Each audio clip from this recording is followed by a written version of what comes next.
in the United States, and actually has a Michigan connection. If you ever go to Mackinac Island, the theater on Mackinac Island was owned by the Oxford groups. One of the few sort of vestiges of this organization. The Oxford group was founded by this guy, Frank Buckman, who was an evangelist from Pennsylvania. And he wanted to create what he called a first century church. This was an informal meeting of like-minded people that developed these groups, and sometimes affiliated with churches, often affiliated with Anglican churches. It had something of a reputation of being associated with people who had some means. It was very common in the 30s for Oxford group meetings to be pretty well-heeled folks. And so that's where Roland Hazard went. He hooked up with the Oxford group and he got sober. He had a religious experience with them. He got sober. Interestingly enough, though he played a role in the founding of Alcoholics Anonymous, he never joined AA. He did die sober.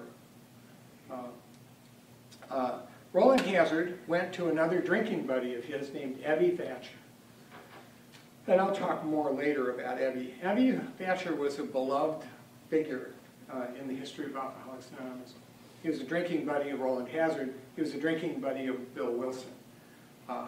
And if you read in the book Alcoholics Anonymous, there's a story about Ebby Thatcher coming to visit Bill Wilson and describing to him that he'd gotten, quote, gotten religion. Roland had taken Ebby to the Oxford groups, and Ebby had sobered up briefly. And I think he was about 2 months sober when he came to see Bill.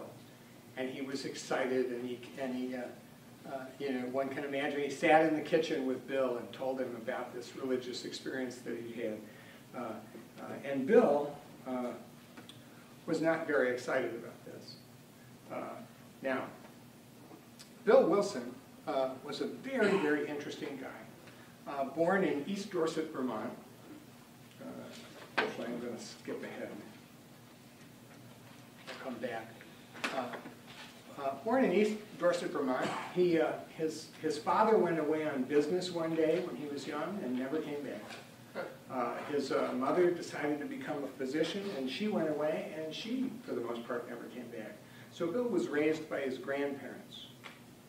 Now, Bill Wilson was a brilliant guy.